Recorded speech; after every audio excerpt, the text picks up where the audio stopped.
Eto amin'ny paroisse Sainte-Luce de Mariaca, diocèse-ny Taolagnaro.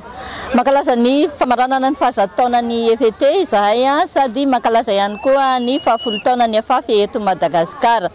Nofidinay manokana ty andro anio ty satria tamin'ny 3 décembre teo fetin'ny Saint François Xavier, dia androany ihany koa ny safidianana manokana ho fankalazana izany andro lehibe ho an'ny masindahy mpiaro ny fikambanana izany.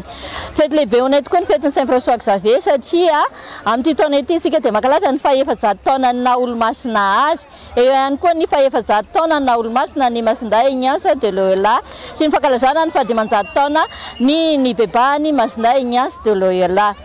Zava-dehibe ho anay izany fiainan'ny afafy EVT izany ka niporofena tamin'ny la mesa lehibe androany izay nisy ny dingana nataon'ny ICA sy ny VK, nisy ny fandraisana ny zandiraka ary nisy ihany koa izany ny fitsovan-drano ny afafy tato amin'ny paroasy.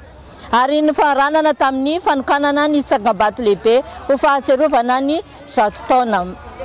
Ny tanjona zany amin'izao manaraka izao ao anatin'ny fanabazana ny EVT dia hoe ahoana indray ny fijerena ny 100 taona manaraka. Izay zany lehibe voizina amin'izao fotoana izao. Manaraka an'izany moa dia hiaina ihany koa ireo sorodalana rehetra izay nampitaina ho iainanay mandritra ity taona ity. Maromaro misy angamba tsy voateny eto daholo. Dia makasitraka sy makatelina antsika rehetra ary mirary soa miarahaba ny afafy EVT rehetra manerana ny Madagasikara ary manerana an'izao tontolo izao amin'izao fetintsika anio izao. Isaorana ireo rehetra ny totona fotsy ny andro namasaka izao fotoana izao. Isaorana ianareo rehetra afafy EVT ato amin'ny paroasy. Isaorana manokana ny curé sy ny mpanampy azy ato amin'ny paroasy izay nanome lalana anay ary nanampy anay be dia be kokoa amin'ny fanatanterahana izao fety fankalazana izao. Niaraka taminay teto izy nanomboka hatramin'ny zoma ka hatramin'izao atoandro izao. Vodieny tsy menga aloha. Isaorana sy akasitahana manokana ny évêque Monseigneur Vincent Rakototsafy izay nanome lalana ihany koa ny tsanganan'ny afafy ato amin'ny diocèse ary nanome lalana ahafahana mankalaza izany rehetra izany. Teny ampitaina ho antsika ray aman-dreny. Fikambanana efa tranainy efa ela dia ela raha ny afafy EVT satria raha izany 100 taona izany dia efa maro ny olona nivolavolainy nandalo tao.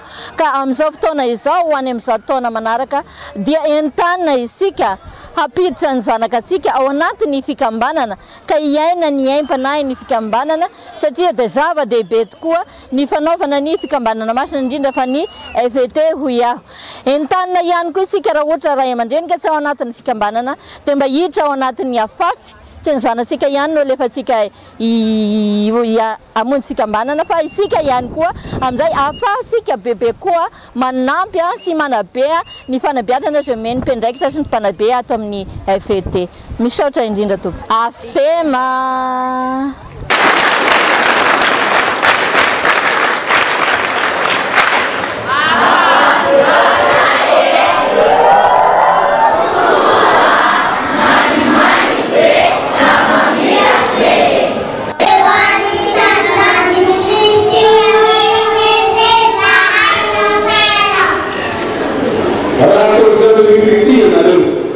Dia tsy maintsy manolotra ny tenanareo amin'ny Jesosy rano koa atao zany ny fanolorana amin'ny andro.